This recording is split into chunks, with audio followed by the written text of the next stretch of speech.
This week's Design Chat is brought to you by Spreecast. Spreecast is the web app that we use to do the live show. If you haven't used it before, it's worth a look.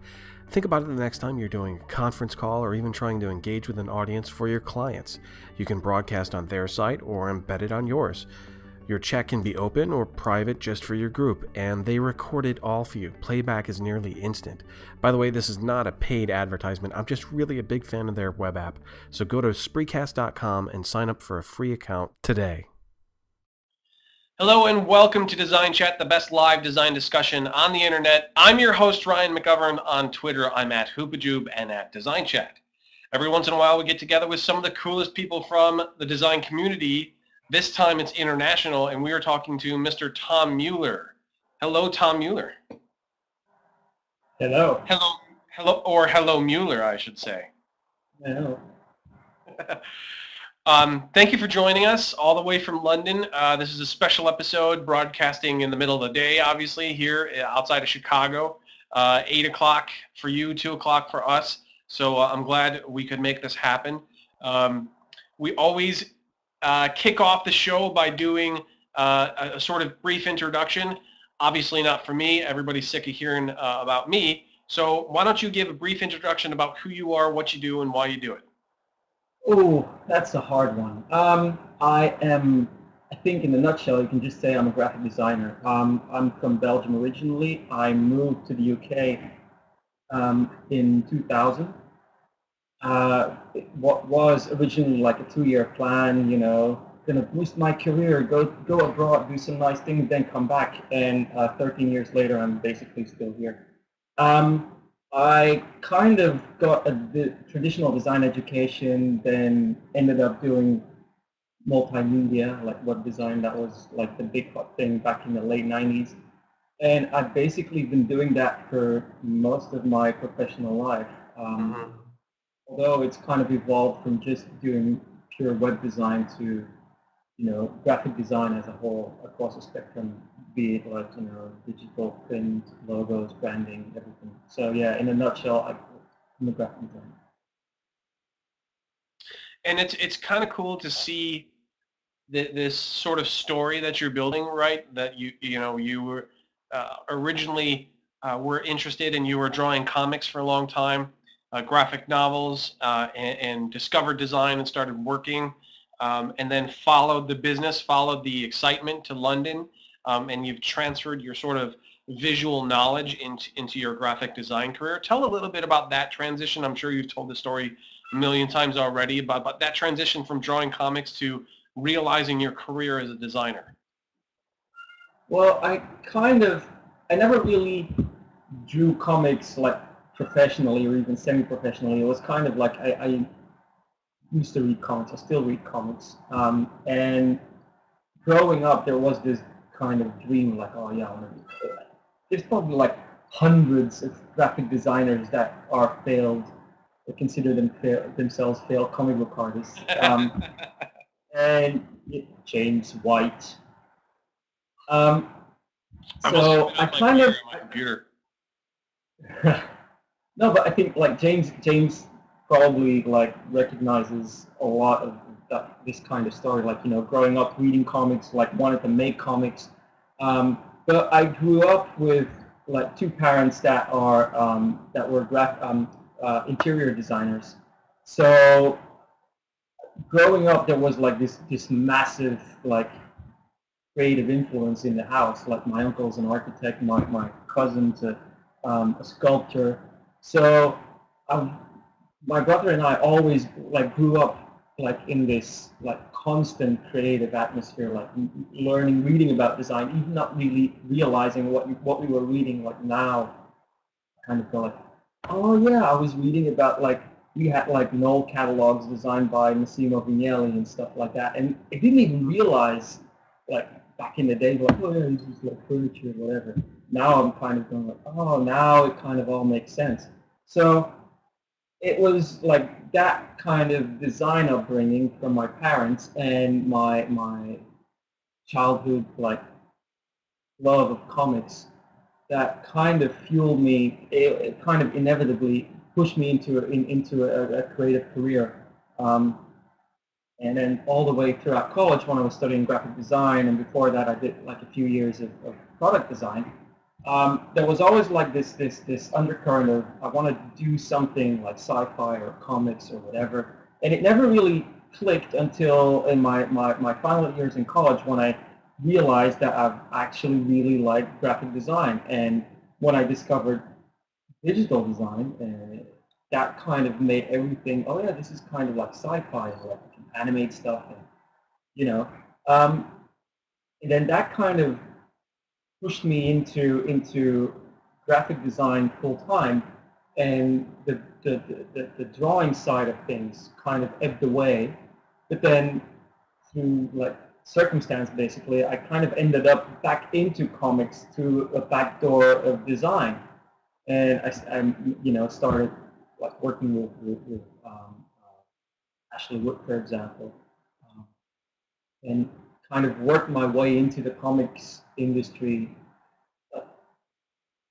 through design. So it's kind of like a full circle thing. Mm-hmm. I want to mention we've already got one lined up here. We do take questions from the audience. In fact, if you haven't seen a design chat before, that's an integral part of what we do. This isn't just an interview just for us to sit here and BS and you know, just congratulate each other. So no, this is the community thing. Get involved, ask questions in the lower right-hand corner. We'll take them. We'll put them up on screen. I'll let a few queue up before I start taking them. Never too early for beer, says Jesse. Of course, Gary Holmes, I believe the one who sort of nudged us to talk to Tom tonight. So thank you, Gary, and he does it all the time. Suggest people. I take suggestions constantly. Tweet at me at DesignChat on Twitter, and definitely I'll try to book whoever you guys want to talk to. I'm totally into that. So yeah. But the first question, Chris Green, it's just hilarious, so I got to take it right away. Is a mustache essential to becoming a designer? And of course, I say yes. You can't even do a job without one. Yes. I don't know. I started to grow my mustache and what kind of pretends to be a beard. A couple of years ago, like basically when I met my wife, she kind of urged me to stop shaving. That was 8 years ago. So yeah. This is the result. This is, by the way, this is not by design. This is nature kind of saying, that's it. This is all I'm giving you. That's all you're working with.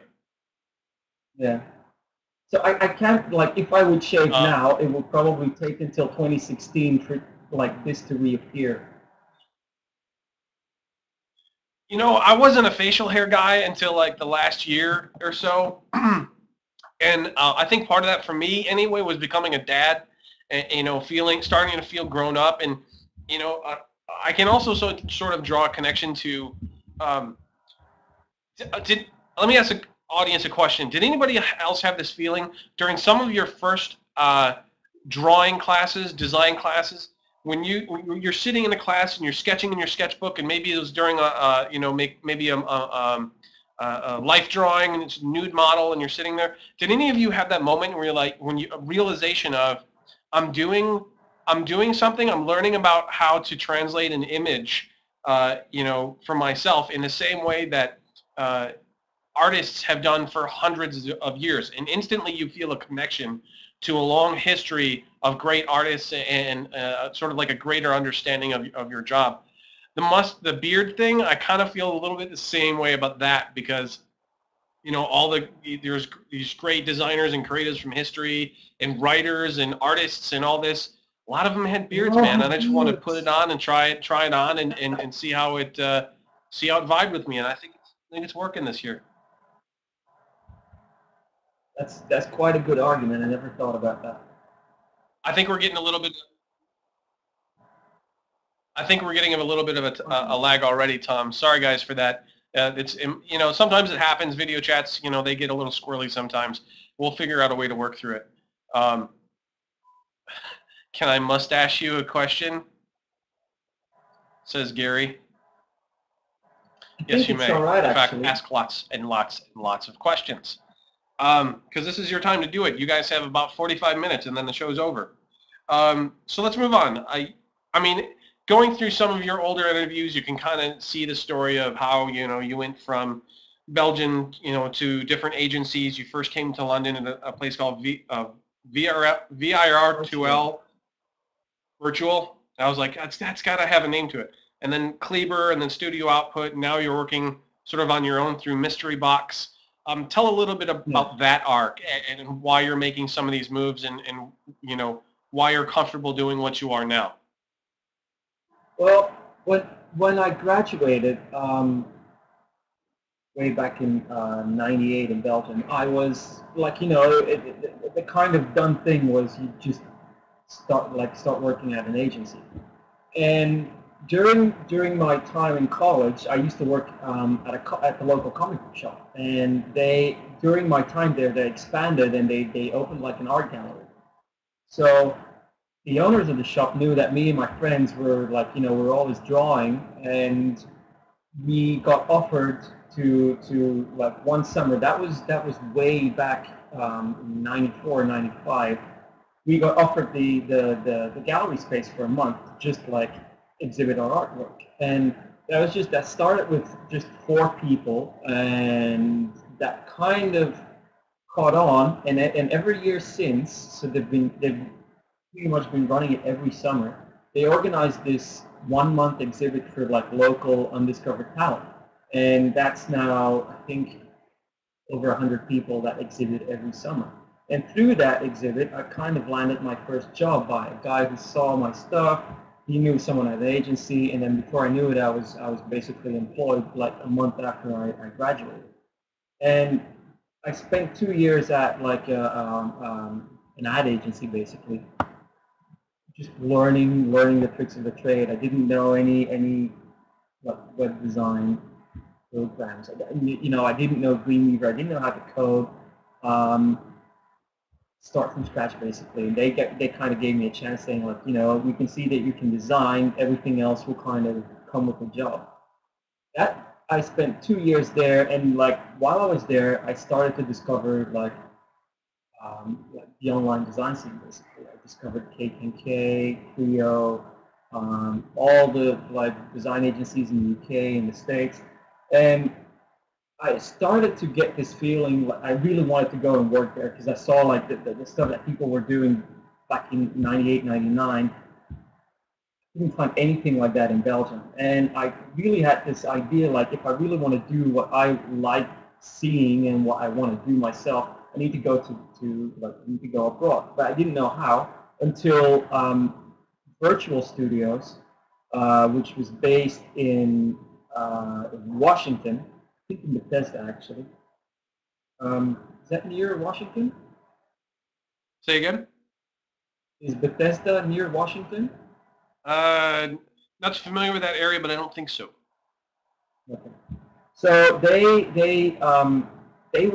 Virtual was one of the companies that I really liked to follow, because they had like this company website, which is basically like all the 3D abstract art you saw back in the day.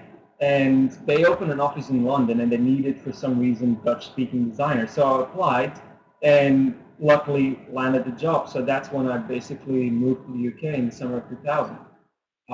And when I was there, that job really spurred me on to like, design all the time and like create stuff on my own, because I was surrounded by like all these guys that now they all went on to do like, fantastic stuff. You had Bradley Grosh, G-Monk, who's like a motion graphic designer who recently did like loads of visual effects designs for Tron Legacy.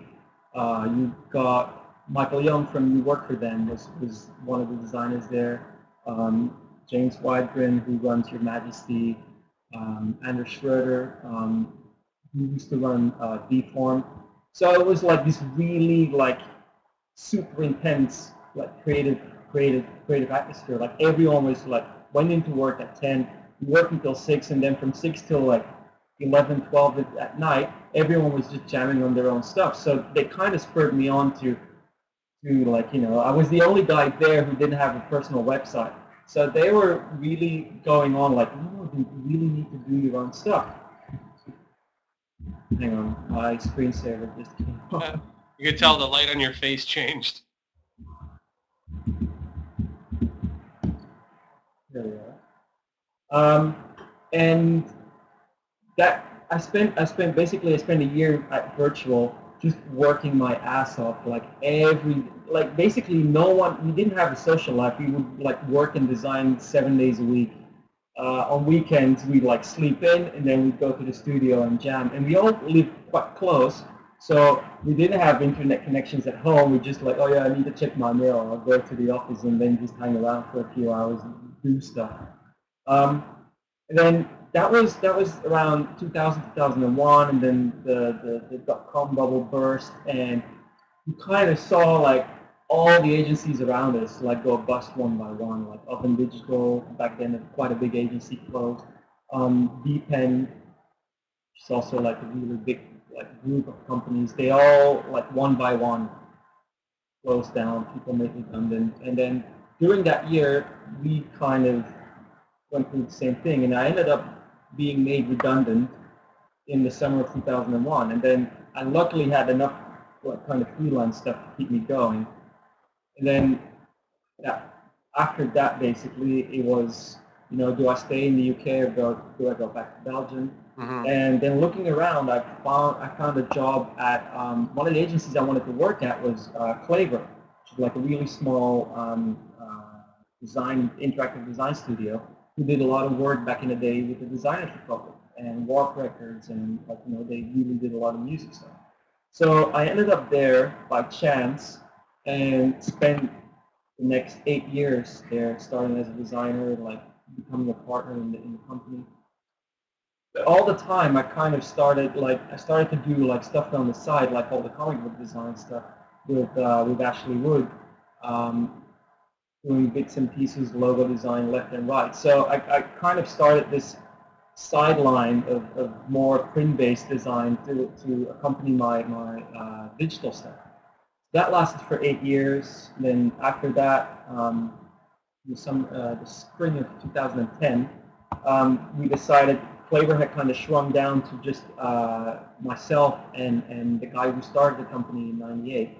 Then we decided to part ways. And then I ended up at Studio Output for a year, based on the fact that at Kleber we designed their new website. So one thing led to the next, and spent a year there. And then in 2011, I left Studio Output, and at that point it really was like, do I want to go full-time again to another agency, or do I try and set up my own thing and go at it alone? And loads of my friends and like people I know in the industry, they were all like, well, you know, you should just do your own thing because, you know, you've been in the industry long enough, blah blah blah, which was easier said than done for them because they'd been doing it for years at that point. Mm-hmm. But I kind of had enough work at the time, so I took the plunge, and yeah, that's basically ever since I've been kind of doing my own stuff, working from my own studio, or like, you know, freelancing at agencies. That was way too long.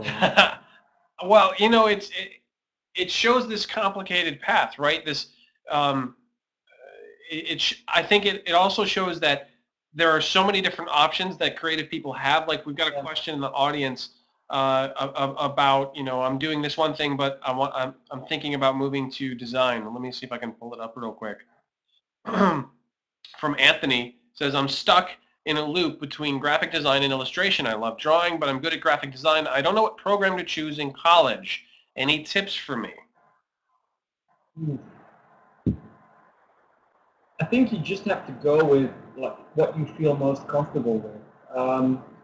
When I went to college, my dad kind of pushed me into going for product design, because that was kind of like this holy grail of that program, because you learn a bit of everything. You learned a bit of graphic design, like actual product design. It was kind of an all-round program where like a lot of the people that graduated, they'd go on and like, you know, design cars or like became graphic designers, whatever. But doing that course made me realize because during lunch hour I'd go over to the other building and hang out with my high school friends who were doing graphic design, and I could see like, oh, they were doing illustration, they were like logo design, like here we go again.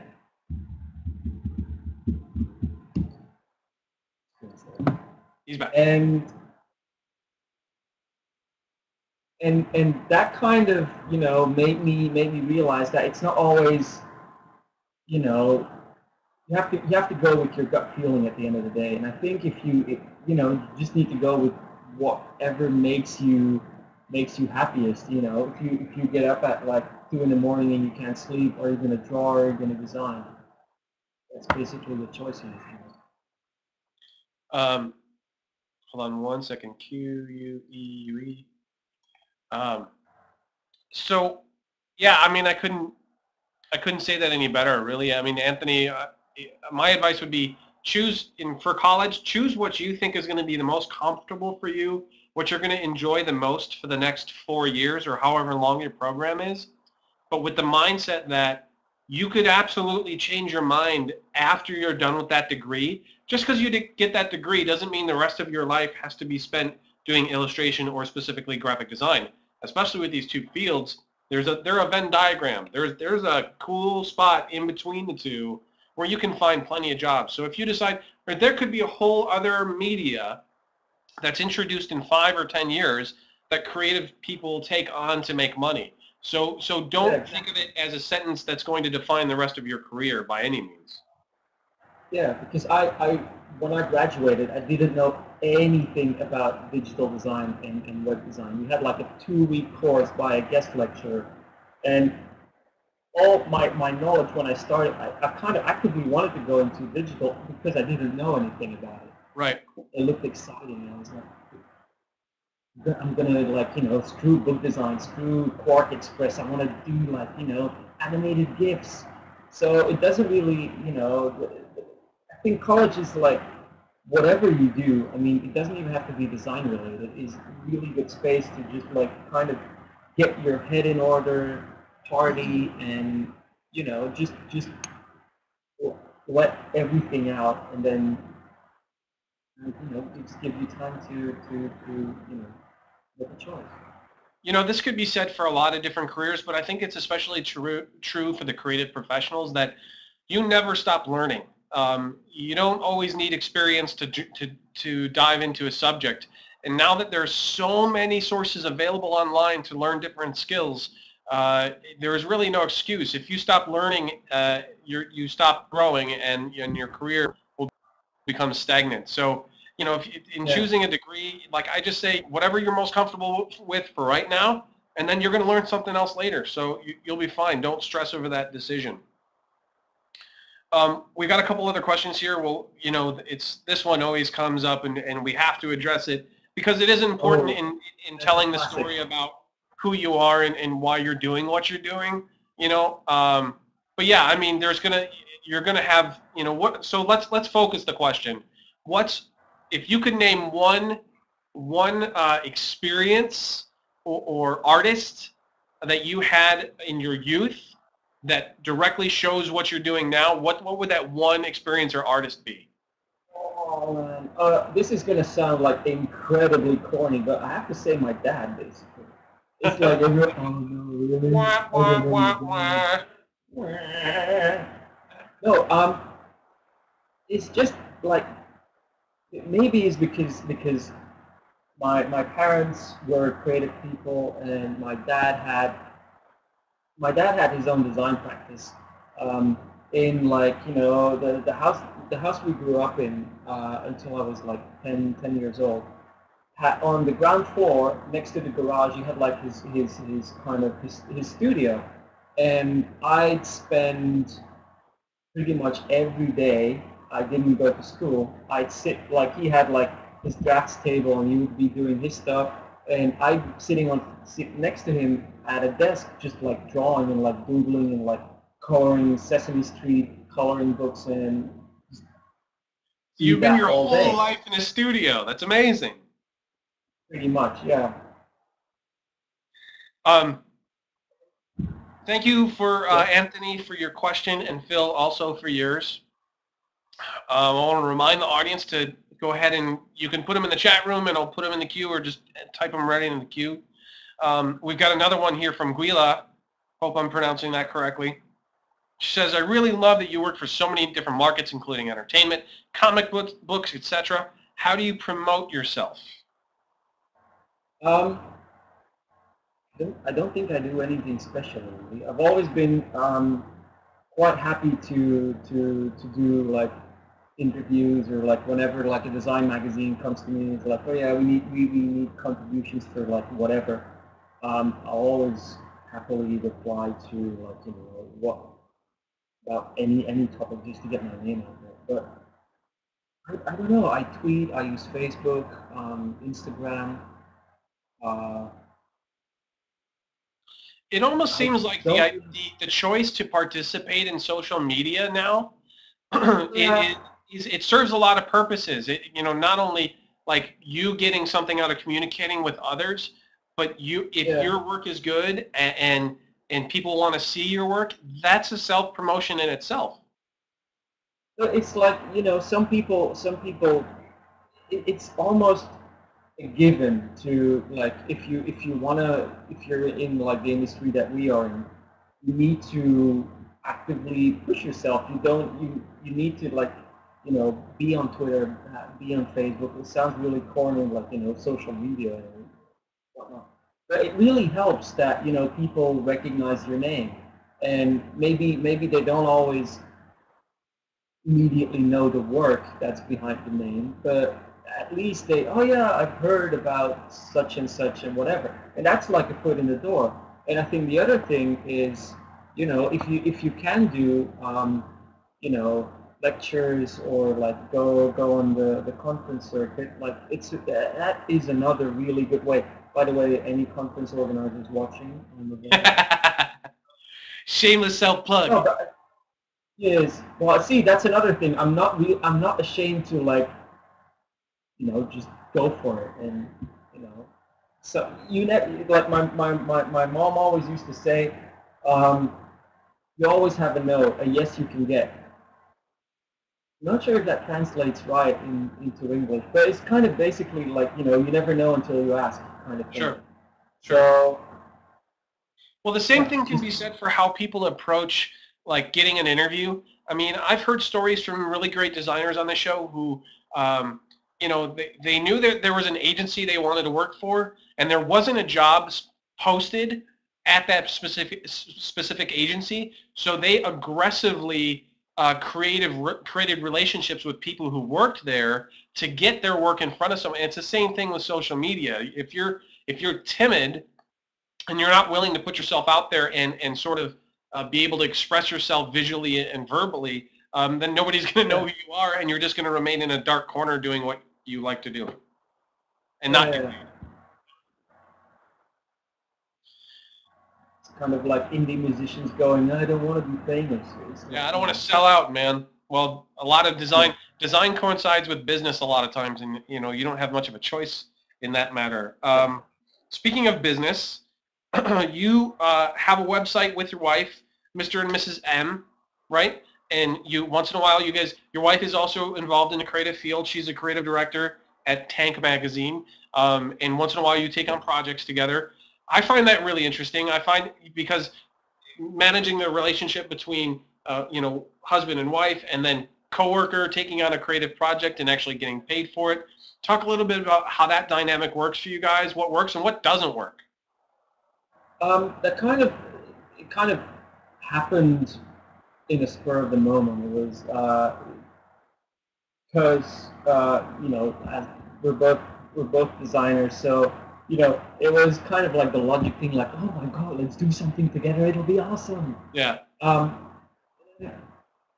It hasn't really took off, as in, like, you know, it's a proper design business and whatnot, because you know, she's very busy in her work. I'm busy with my projects, so sometimes she'll get a lead on something, and usually the stuff we do together is either coming from a publishing or a fashion angle, because she's Tank Magazine, part of it is very fashion focused. So occasionally she'll get you know through her agency, like, oh, there's a small thing, but it's too small for the agency. Maybe we can do it, and that's kind of then how we work together. I think the biggest single thing that we've done together was the comic book tattoo graphic novel, the Tori Amos book in 2008. Because that was like a 500+ page book that we needed to design and lay out. And at that time, I was really bad at InDesign. But you know, her working in publishing is like, could you help me like lay out and, you know, and then that really kind fast. of became, yeah. So it's kind of like we just finished an identity project for a shoe designer in Scotland that came that is hopefully launching in March. So yeah, it's just like really tiny little things that we work on together, but it's not really a proper like design studio or anything yet. Yeah, could be, maybe not. Cool, let's dig into some of your projects now. I posted a whole bunch of images, not a whole bunch, a handful of images on the post for this show, and they were really just from the last year. You've got a website up right now that says, you know, you're sort of working on a new one, but you've got all the link to the history. So I was looking at the 2011 work.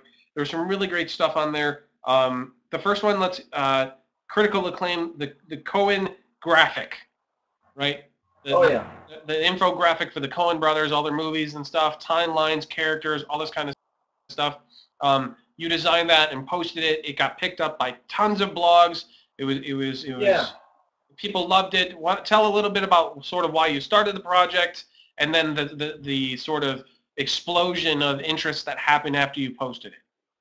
Well, it was kind of it was a bit of a weird one, because back then you kind of had this influx of entertainment graphics like everywhere, and they got picked up by, you know, all the big film blogs and like entertainment blogs. Sometimes you got them on like some of the nicer ones would be picked up by design blogs and everything.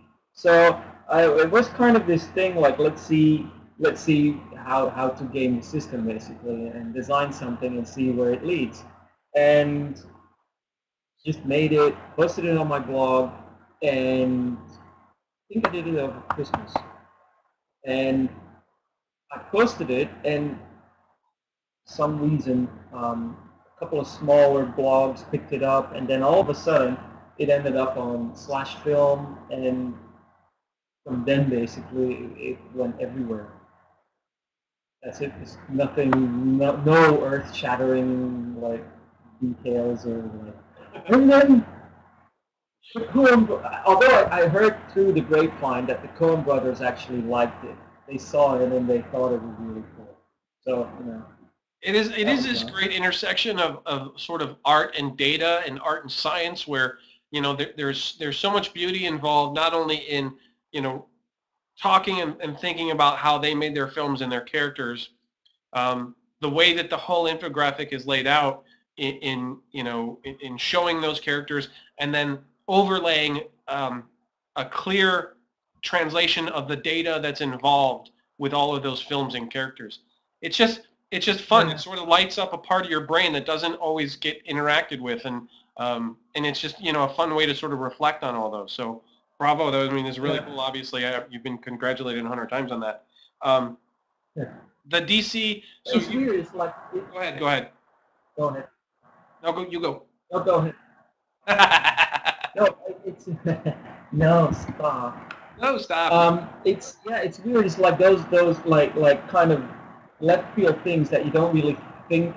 I mean, I wasn't really too concerned with with the infographic, and I didn't really design it in a very purist design way. I really wanted to muck about with it and make it a bit dirty and go like a bit silly. So you know, there's no like really thought out logic into how the infographic kind of runs. I just went like, oh, this will look nice and whatever. And then, you know, before you know it, some people see it, and then one thing leads to another, and then you get like commissioned for a project. I don't know. To sort of segue Always that really from a well. sort of film industry, you've done a bunch of work with DC Comics. You know that the way Yes. that the way these these books are being looked at is obviously changing because of how popular the film versions of some of these stories have become. So Yeah. um, and it was definitely reflected in your Iron Man work because obviously they had a motivation to reflect what's going on in the films to bring Yeah, that exactly. viewership into their books. I'd love to hear about the relationship. Like, how did you start the relationship with DC Comics, and how does that exchange work? Are you calling them for work? Are they calling for you? And how do they approach a job?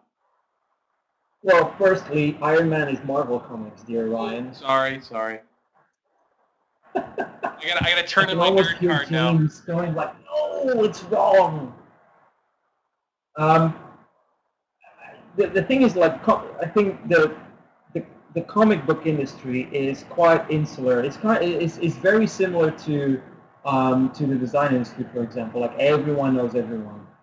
If you've been around long enough, you kind of meet everyone in your local area, like all the design agencies and whatnot. And it's a bit the same with in the comic book business, and especially if you know one person, then it's very easy to to work your way in once you know someone.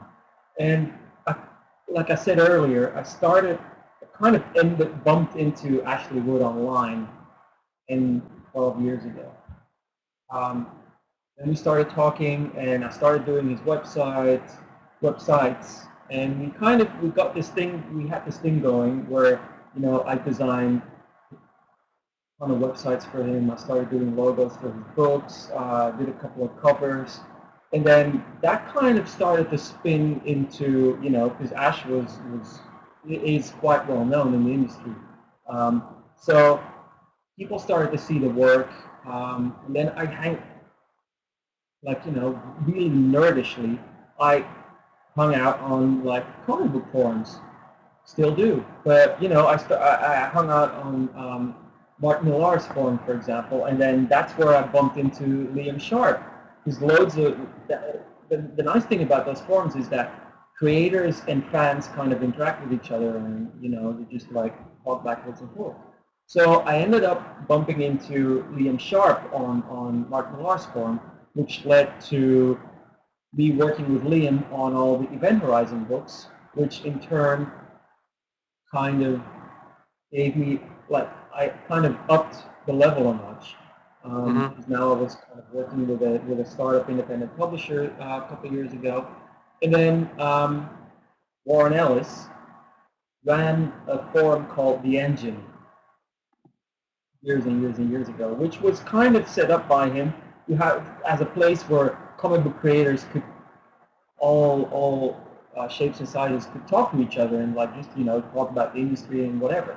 And I kind of shoehorned my way into the forum, going like, oh yeah, I've got uh, I've done these comic books. One thing led to another, and I started to do some stuff for Image Comics, and then I got names like through my work with Image with Ivan Brandon when I did 24/7 and Viking. I ended up basically getting in touch with a couple of guys at DC Comics at the art department, and that's how they saw my work, and then they commissioned. They liked some of the stuff I did, so they commissioned me for a bit some work, and then that's how I also ended up with Marvel Comics. I just got an email from one of the editors saying, such and such really likes your work. We're doing this thing for Iron Man. Why don't you, we'd like you to redesign the logo. And then, that kind of went pear-shaped because what I wanted to do didn't align with what Marvel wanted to do like, strategically. So, but then having done those logos, kind of I kind of went back to DC Comics to then do a few logos for their big like New 52 relaunch they did in 2011.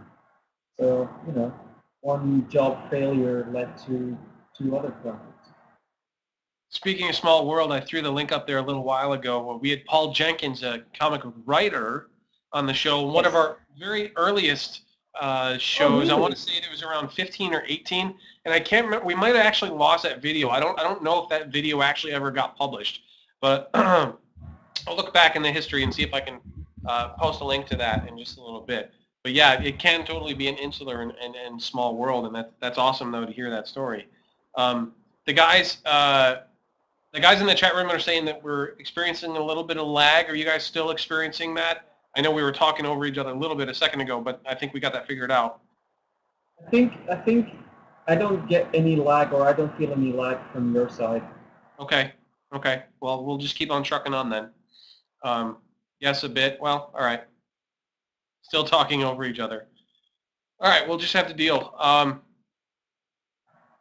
right, let's look at some of the other work. This one got my attention partly just because of its structure, but also because of what it was. The Zonza project, it was branding, and it was also UI interface design for this a media asset management. And I think the reason why I'm so excited about talking about it is because I've experienced so many really shitty versions of online asset management that it absolutely drives you nuts. You know you need images or parts of old projects. You need to find them, reference them, and incorporate them in new projects. You're working as part of larger agencies use these a lot of the time to share data between other agencies and clients and stuff like this. And the thought that a designer, someone who had been involved in creating these projects, was also involved in developing the user interface for finding the resources you need was a very exciting idea to me, because most likely that tool would have been much easier to use. The Zonza stuff. That's basically that's one of my steady clients. I've been working with them since I can't remember when I put the thing on my archive. I think it's 2011 or 2010. 2011, yeah. 2011.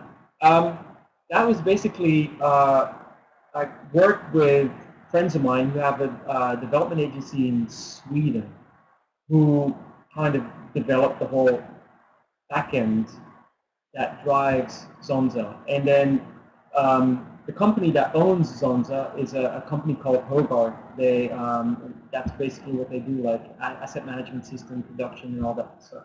And Zonza is one of their products. So I was brought in to develop the branding, and then out of that, basically design the whole UI based on all the UX and the wireframes that the guys in Sweden were doing. So that was quite a meaty project, because there were tons and tons of permutations to consider. So that was a project that lasted a few months back in 2011. Then once the site had launched, I've basically been doing work with them on a semi-ongoing basis, because they're always expanding or changing bits. And one of the things, I've just almost wrapped up another project for Zonza, another website, not kind of like a consumer-facing site, which is, I think, going to launch within the next month. And then there's always, like, I think we're already talking about, the next level of that site, even though it hasn't launched yet. But yeah, it's a really nice client to have, and a really nice project to work on, because it kind of stretches everything from doing the UI to doing branding. We're kind of shooting off into like doing print collateral as well. And I'm kind of considered to be the unofficial official brand guardian, as it were. Mm-hmm. Because every time they need something new, they call me. So it's quite a nice job to have, to be there from the start, and keep evolving with the product basically. We're at about a quarter till before we start wrapping up, so we're going to bang through a couple more of these questions, and then Tom, we're gonna reverse the tables and have you ask a question in the audience. I always like changing the tables on people. So we're going to take a couple more questions, and then we'll start wrapping it up. So if you do have more questions, get them in now. Otherwise, we won't hear from you. So this next one is from Greg Brown. It says, we've chatted before about the way your work is so varied, both style and industry. Have you that you essentially function as a one-man studio. Maybe you could talk about the advantages or disadvantages of that, and were there times where you were more singular in your work? Hey, Greg.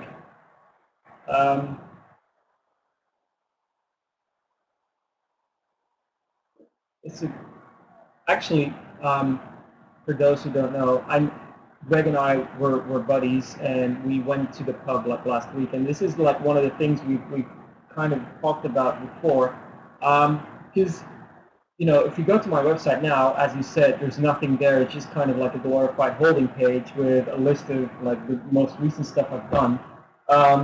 And one of the things I think why it's taking so long Looks like we got a serious lag here. Is anybody else experiencing that? I'm going to take the question down.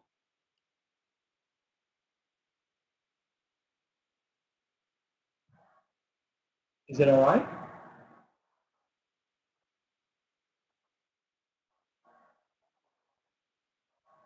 I'm moving. I think we're caught up. Moving.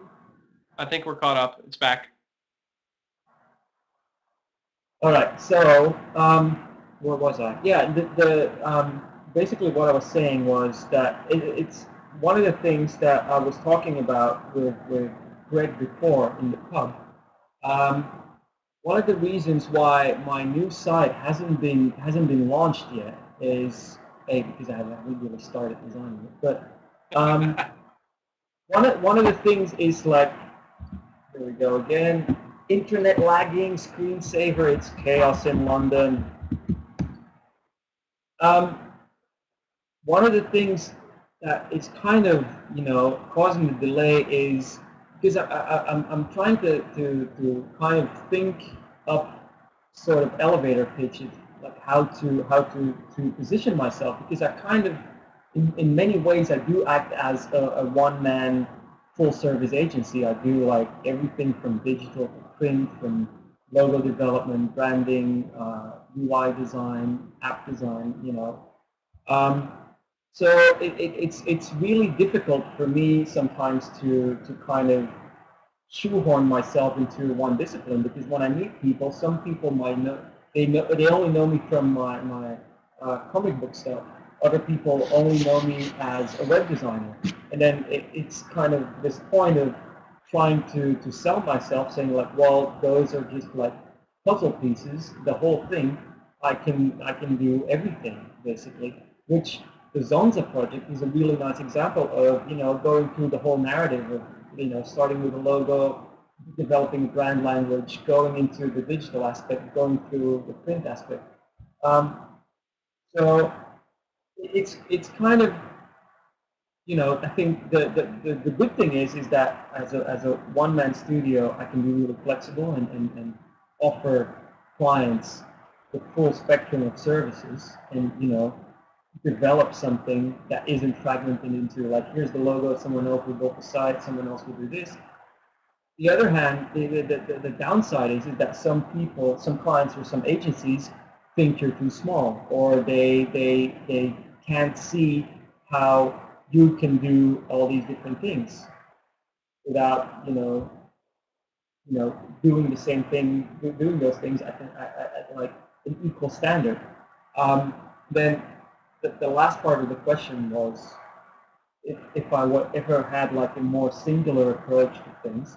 I don't think I ever had. I always had this kind of hunger to do different things, which was kind of what, you know, I equally like doing a digital project, a web project, whatever, for a while. But then that kind of informs me and spurs me on to do something print-based. And it's like those two things, it's that variety that kind of interests me, that keeps me going. I hope I answered that. Raid71 wants to know, will we ever see a Muller drawn comic? Oh, that's a tough question. It's like, I would love to, but I haven't really drawn seriously in many, many years. So by the time if I would start to draw now, it would take a really long time to get back into the swing of things. I'd love to do a comic or a graphic novel, but then I think I've evolved, like, in my head beyond just pure drawing it. And I really want to do something that's very graphic.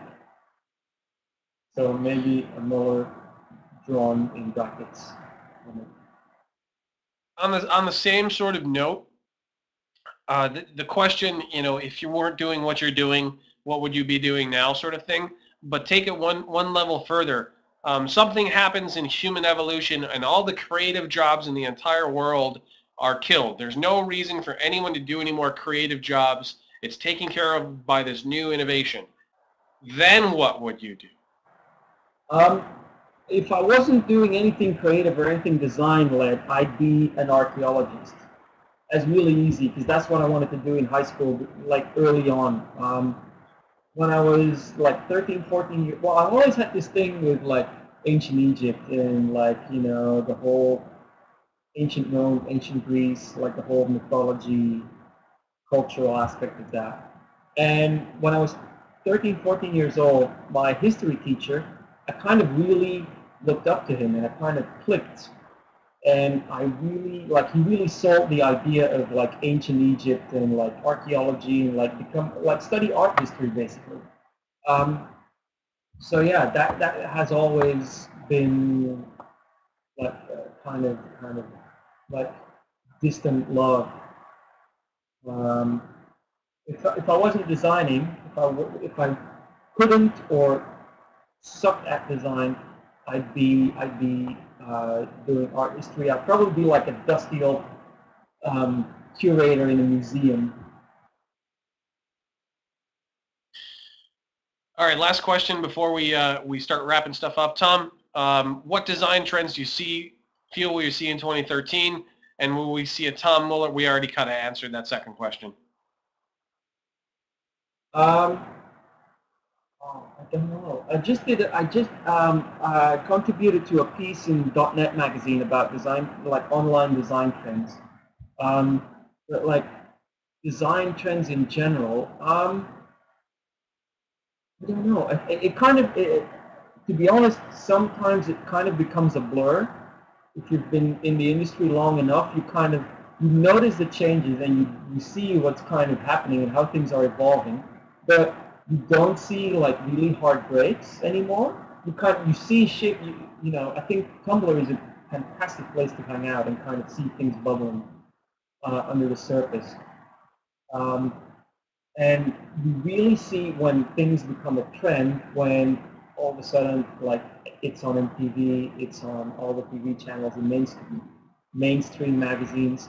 I think, I don't know, it's everything what's a trend now will keep being a trend for the next few months, and it will automatically like kind of dissolve into something new, and it just evolve. I wouldn't be surprised like the 90s are already back, like all that acid, like aqua crunk look is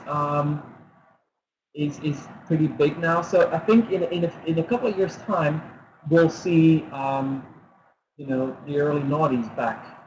Right.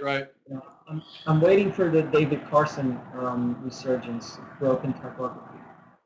It's probably just months away. Yeah. Tom, let's turn the tables. Let's have you ask a question in the audience, and then I'll get to a couple announcements. Go ahead.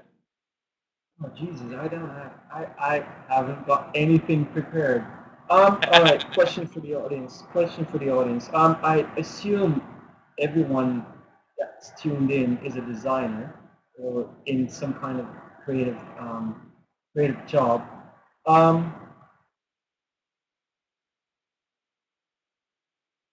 Let's do this. Anything that you guys are, anything that's piquing your interest right now, whether that's a book, a TV show, an app, some sort of new tool or plugin for Photoshop, whatever it is, a new type of pencil, what's piquing, the one thing that is piquing your interest right now. Throw that up in the chat room, and then I'll pop them on screen as they come up. Tom, are you reading something? Is there an app you love? What's going on in your life? What's going on in my life? Actually, I'm doing a couple of, actually working on a couple of comic book covers for a new series that's launching in, I think. Can you type it in? I didn't hear that. What's that? Type it in. I didn't hear that. What's the name of it? The name is Zero. Zero. And it's written by a guy called Alish Kott, who published his first comic was called Wild Children, which was published last year. Got really good reviews and everything. It's a really interesting guy. So yeah, we're working together. I'm designing covers for him. That's the most exciting thing design-wise at the moment. And then there's always, like, you know, the new website. I've got two. There's a book, books on Audible. First one is Mr. Penumbra's 24-hour bookstore. Let me type that in. It is. Here's why it's awesome. Penumbra's 24-hour bookstore. Look that up. It's the main character starts off. He's a graphic designer who loses his job in San Francisco, and through a series of events, he gets a job at a local bookstore, and he finds out there's almost like a secret cult that comes to this bookstore, and they're all trying to solve the same riddle. It's this massive, great riddle in this huge underground thing, and because he's in San Francisco, there's characters from Google. He talks about Apple. There's a lot about Google, actually. It's very, very cool. So if you get the chance, download it on Audible, Mr. Penumbra's bookstore. It's awesome. The second one I'm reading to now, I'm only like 4 or 5 chapters into it. It's called Ready Player One. And oddly enough, the guy who's reading it is Will Wheaton. Will Wheaton, if you will. It's cool because he's kind of part of this culture. Ready Player One has a lot to do with 80s music, comics, TV, movie, all 80s pop culture, and it's set in like 2075, and everybody lives in an online sort of virtual world. The guy who created the virtual world was a mad sort of genius who was in love with 80s pop culture, and when he died, he left a fortune to whoever could solve a riddle that had to do with 80s pop culture. Totally nerdy, totally awesome. It's called Ready Player One. Definitely check it out and get your nerd on. It's pretty cool. There's the link. Gary found it to Penumbra's 24-hour bookstore. It's rad. Definitely take the time to check that out because you guys will love it. A quick announcement. Next week, we're talking to Mary Kate McDevitt. She's a hand letterer. I want to say she's on the West Coast somewhere. Gary also pointed her out, so thanks again to Gary for that. But that's going to be at our normal time, 8 o'clock on Wednesday night next week. And that's pretty much it. Tom, thank you so much for spending time with us tonight, this afternoon for us. Great hearing your stories, man. People can follow you on Twitter at Hello Muller. Hello Muller. Check them out. All right, guys. Thanks for coming. And we'll talk to you soon. Thank you. See you guys. DesignChat.